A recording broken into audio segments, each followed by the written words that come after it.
Tanong naman po ni Miss Jessa Joy Bantayan, sabi niya, Dok, paano naman po yung hilaw na atay na kain ng aso?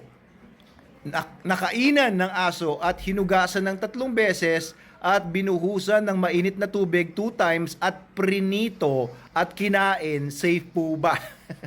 Ayan po, hilaw na atay, nakainan ng aso. Paano kaya yun nakainan ng aso? May kinain yung aso sa paligid ng atay na yon, tapos ang ginawa ninyo, inugasan nyo ng 3 beses, binuhusan ng mainit na tubig 2 beses at prinito.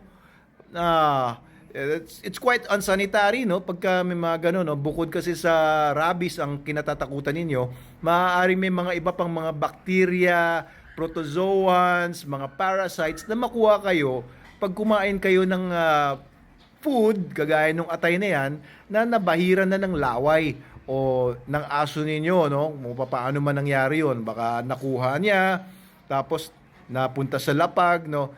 Ang sabi nga ng mga kaibigan natin sa food technology is, when in doubt, throw it out. Pero baka yun lang natitira talaga sa pera ninyo, no? Yan lang ulam ninyo. I don't know what your circumstances are at yun nga ginawa ninyo. Or baka hindi nyo alam, nalaman nyo lang later on. Kaya kayo na-alarma. At kasi sa susunod na komento niya, nagpunta pa daw siya sa Animal Bite Center at sinabihan daw siya na hindi na daw kailangan siya magpa-inject dahil daw hindi naman daw siya nakagat. Alright, so ito po yung masasabi ko dito, no? So sinabi niyo naman pong salaysay dito sa comment sa taas, ay niluto ninyo o prinito ninyo. I hope na prinito nyo na maigi. Kasi ang rabies virus po, kung rabies ang kinatatakutan ninyo, rabies, ang rabies virus, madali pong namamatay yan. Di ba? Pagka kayo po ay nakagat ng aso, nakalmot, ng pusa, or whatever, ay sinasabi lang, hugasan ninyo mabuti yung sugat with soap and water kasi namamatay po yung rabies virus sa pamamagitan ng paghugas. Kahit sabon lang po. Siyempre, the better soap would be Super Dog Nutrition. Super Dog Soap or Super Dog Soap. Available po yan sa Shopee, TikTok, and Lazada natin. Pwede nyo pong bilhin yan para mas safe po kayo. Hindi lang kasi rabies virus ang napapatay niya, kundi iba't iba pang mga parasites and fungus. Pero pag prinito nyo po yung pagkain, ay namamatay na po yung rabies virus dyan. Kaya more or less, no, hindi naman po kayo kailangan matakot. And just to be safe, ay panoorin nyo na rin or bantayan ninyo yung inyong aso or pusa o yung aso ninyo na nakakain.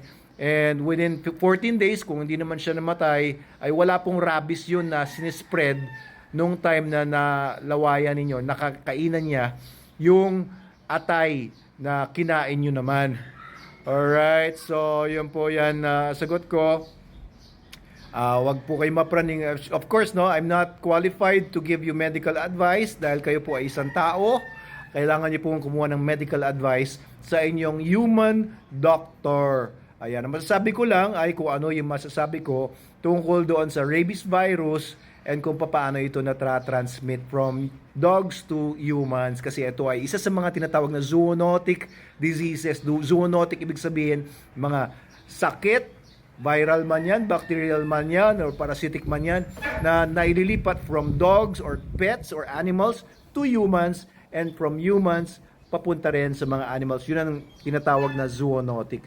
So be safe, and kung meron kayong kinakain, make sure na malinis ito, and when in doubt, throw it out. Yun.